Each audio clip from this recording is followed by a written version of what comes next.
गजपति जिल्लार सदर महकुमा पारलाखेमुंडी स्थित टाउन हॉल परिसर में आम आदमी पार्टीर कार्यकर्ता सम्मेलन अनुष्ठित हो जाइछि। गजपति जिला आवाहक शिशिर कुमार भंज सामंत अध्यक्षतार अनुष्ठित होइथिबा कार्यकर्ता सम्मेलन में मुख्य अतिथि भाव आम आदमी पार्टीर राज्य उपसभापति दुर्गा प्रसाद और सम्मानित अतिथि भाव गंजाम जिला आवाहक सुभाष चंद्र राउत जोग देइथिले। गजपति जिले में समस्त 7टी पंचायत समिति रे आसंता 3 मास मध्य सक्रिय सदस्यों को नहीं आम आदमी पार्टीर संगठन को तृणमूल स्तर में निष्पत्ति निया जाइथिला।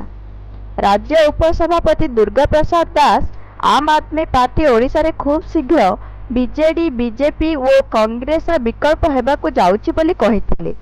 जिला आवाहक शिशिर कुमार भंज सामंत दिल्ली रे शिक्षा स्वास्थ्य पानी बिजुली और रोजगार नमूना को पहुंचाइबार आवश्यक रही बोली कहिसंती। लिंगराज पाणीग्राही सभा कार्य को परिचालना करिथिबा बेले दलर राज्य कमिटी सदस्य सौम्य प्रधान जिला सभानेत्री शैलबाला पंडा वरिष्ठ सदस्य किशोर चंद्र गुरु प्रमुख मंचासीन थिले। एही सम्मेलन में जिलार समस्त पंचायत समिति और सहरांचल कार्यकर्ता उपस्थित थिले।